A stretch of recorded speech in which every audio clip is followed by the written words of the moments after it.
Hello everybody and welcome back. I hope you can hear me because I've got the fan on.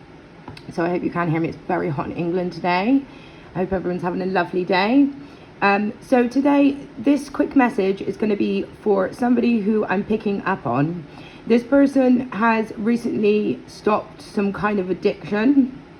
I don't know what kind of addiction it is. Spirit said it could be drink, or it could be drugs, it could be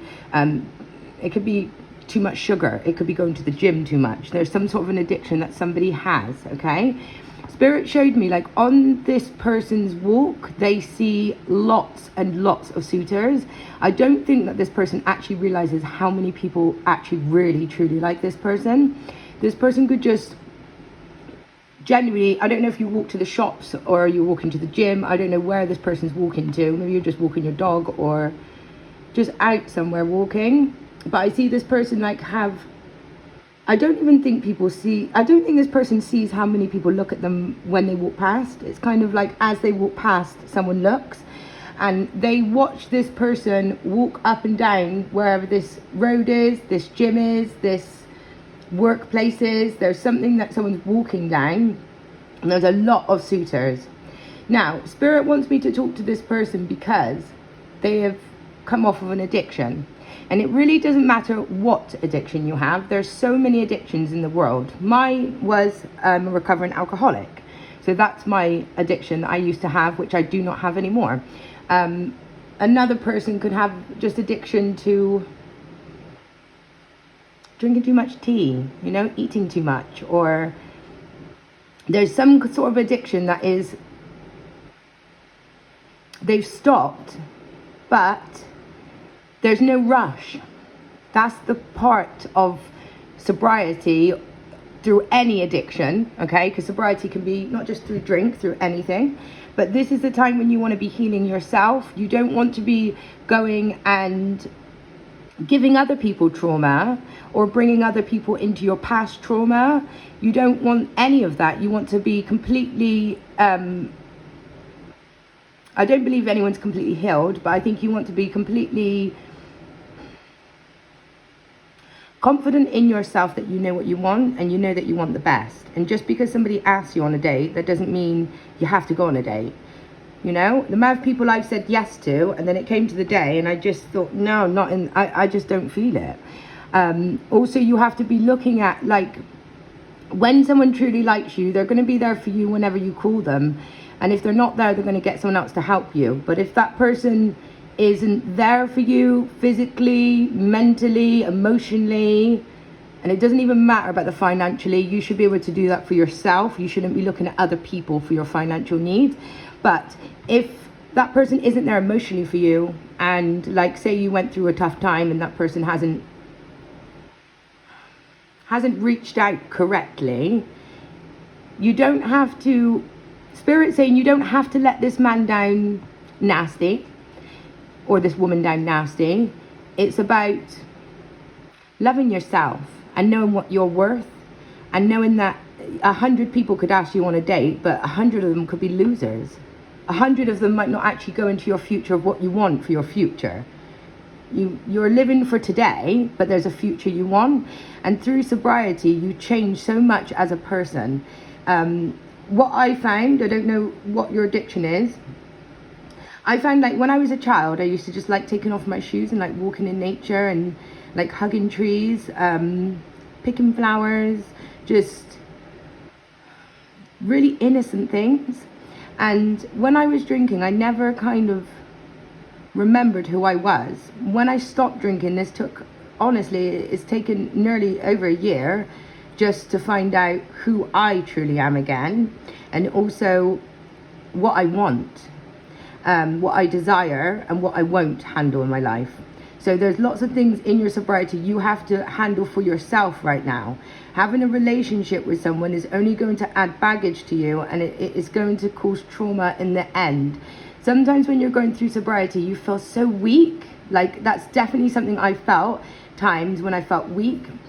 But you can pray to God, you can have a bath, you can do self-care, you can read a book. There's lots of things you can do as a single person. And you'll find when you're single, whoever this is, you'll meet lots of friends. You'll have a lot of the same sex friends, but also the opposite sex friends. And I feel like there's like 5. I'm seeing 5, but I'm seeing 3 that you're like, okay, it's okay. But I'm seeing there's 5 people here that truly want to date you. They do have a desire to want to be with you. And I don't know if you're in that situation when you feel that you need to say yes to these people because they might choose someone else.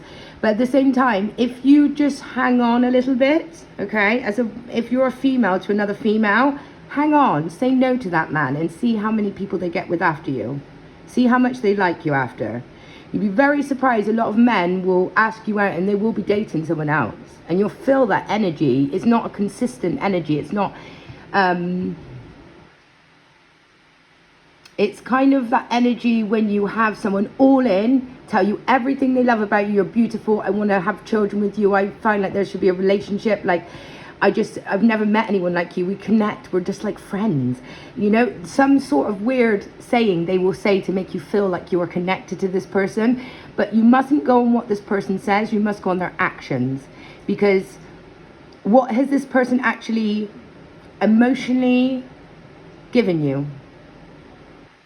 Have they given you any emotions, or have they just been like the basic, hello, how are you? What's your day like? How's the weather? Really, it's great. How's your mum? How's your dad? Oh, that's nice. That kind of basic combos isn't somebody who wants to really get to know you. Someone who really wants to get to know you are going to be asking a lot more deeper questions than the foundation of just basic questions. But I feel like this person, because they are going through sobriety in whatever addiction they're going through, remember, this could be just overeating. This could be something really that doesn't have to be drinking drugs. It's an addiction. But this person needs to find the inner courage within themselves first. You could rush into things, and I don't want to hurt anybody. You can rush into things and come out of addictions or alcoholism, and you may feel like it's a trauma bond because you've met that person when you're at your lowest, when you're like victim mentality, like feeling sorry for yourself at the start of sobriety. I don't know about you, but I definitely felt sorry for myself. I thought that the world was ending every single weekend. It was like, what do I do? What do I do? Now, I don't even think Friday and Saturday is Monday and Tuesday. Sometimes I'm in a Wednesday and I think it's Saturday. But before, I would know when the weekends were, you know? And that takes a long time to come. That takes over a year to come out. It really does take quite a long time. And once you've got that, you'll see that the people that you like will change completely. Because you'll actually love yourself, you'll respect yourself more, and you won't accept less than you are or what you're giving yourself. It's really nice to get compliments from men. It's so lovely to get compliments, and it's really nice to be asked out, but no one wants someone that everyone can have, okay? And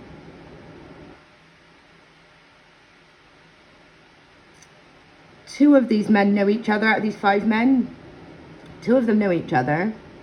But those 2, I don't think you were. I think those were the 2 that you said, nah, I don't know. They're a nice little bit of banter, you know, flirting, but it wouldn't have gone any further than that, because the type of people that these 2 individuals are, it's like a bet of, oh, I bet you I can fuck her. I bet I can get with her first. Or I bet he likes me. I bet I can go and ride in his car with him tomorrow. Is that kind of bet with those 2 people. And the other 3, I can see when you're walking. It's somewhere you're walking. So continue walking wherever you walk. And they're really good suitors. I actually see on one of these visions of this person, and this will happen to you, or this has happened to you. So it's like you see somebody, you like them, but you're not, a bit too old for you or something, or like just maybe that person feels that they're too good for you, but you feel like that person might be a bit too old for you, and they might just be a bit stuck up their own ass, and they're lucky if they ever got somebody as young and beautiful like you. And then the second person, I see this person as you walk back, so I need to tell you about this person. So you walk, and I see you saying hello to this person, and I can see this is like, how can I explain it? You know that song, you know that zing off of that vampire film, monster film? When people zing, it's like somebody has zinged with you, but you're going through sobriety, and this person is very nervous. This person is very aware how beautiful you are. They watch you every single day. But I see that this one time that this person actually goes to speak to you, you walk across the road. You're walking in his direction. You're walking in wherever this direction road is, and they're coming face to face with you, and you cross the road. I don't know if this is from embarrassment. I don't know if this is just scared, like I'm not ready yet, or oh, I actually really like this person, or you might want to give this person a chance. But Spirit's saying, please don't cross the road. Please don't cross the road on this one. I can see that this person is very, very handsome. They're quite short as well, actually. And I see brown, blacky hair.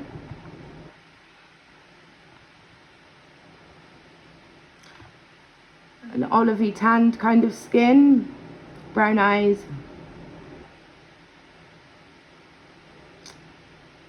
Yeah, and I can see them in work clothes. This person wears work clothes. So I don't know wherever you see this person, they have work. How can I explain? You know those trousers men wear with loads of pockets. And if this is a man, you're going to see a woman that has loads of pockets. I don't know what that is. But there is somebody who's definitely going to go through this. When you do go through this, please write down in my comments below. I really, really would like to know about those first two men that were like friends, because I saw some of that vision, but it wouldn't let me see deeper in that about those two. Very suspicious. And the other three, I'm just nosy. I would really like to know like about that first person that was like snobby, stuck up theirself.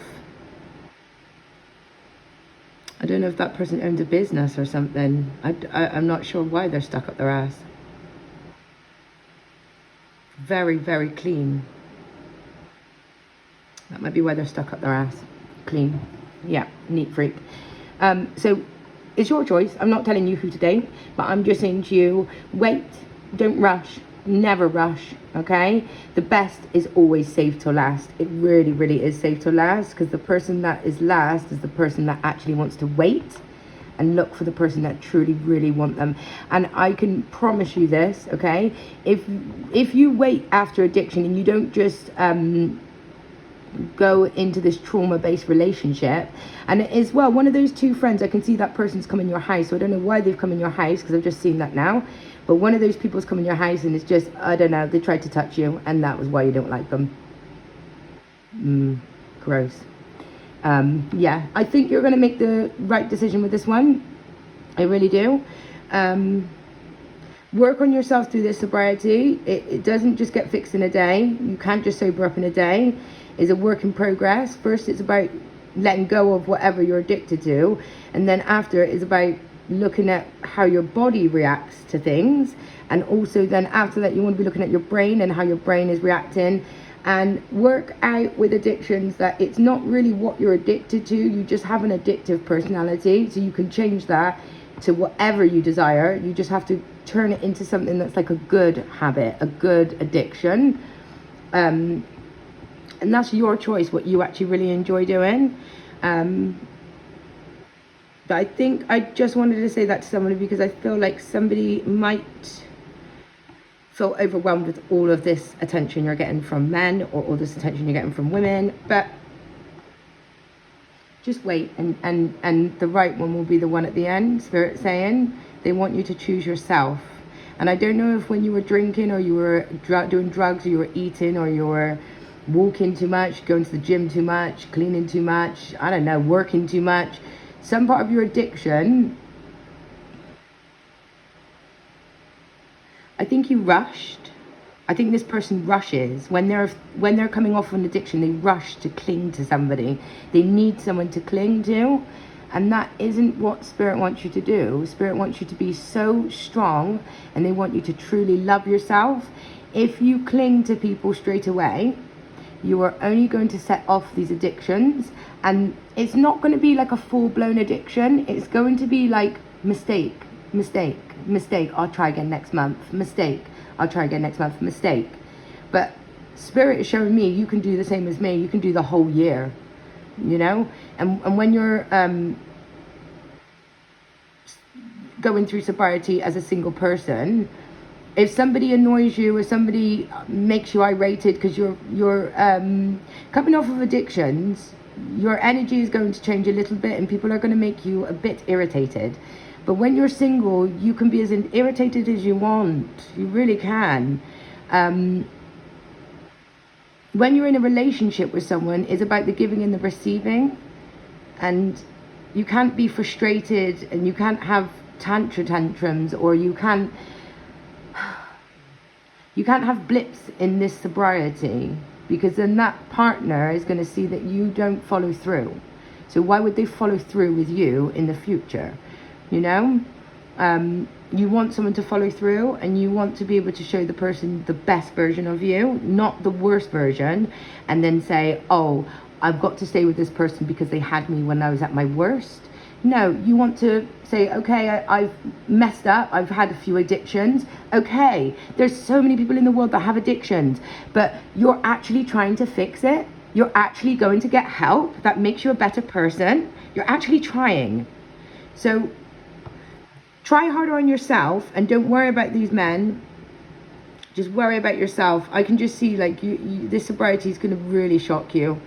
It's going to shock you, because I think you're like me. You're probably somebody who thought, I never thought I'd get past a month. I mean, like the week, 2 weeks, yeah, okay, that's easy. A month, but a month, you think you would have a drink at least in a month. But I think you're like me, and I think you're going to be very surprised that you didn't even need that addiction. You probably had that addiction because you were around other people. But once you take that irritating people away, that addiction just slowly comes away. You really do see that, like, people can really change a lot about you. And that's why it's really important when you're dating is to make sure that you've had a long enough time in sobriety so you can choose the right partner. It's not about, oh, you have to wait for a partner. It's just that our brains and our bodies is taking time to go back to normal. So if you choose that partner before the time's right, you could just be going back to square one. You know, and no one wants to go back to square one. And also, no one wants to tell their partner to lie and say, oh, by the way, I had a sneaky weekend, sexy weekend. No one wants a partner who can lie, because if a partner can lie to someone else, they can lie to you. You want to start off on clean slate, and you want to go and start how you mean to go on. And I really feel like something like the addiction has really brought you down. And I think people took you for granted. They didn't see you at your highest potential. They didn't see when you were well and you're healthy. But I'm sure they will see you. And if there's like 5 people looking at you now and you're just in the start of your sobriety, can you imagine after a year how many people are going to be looking at you?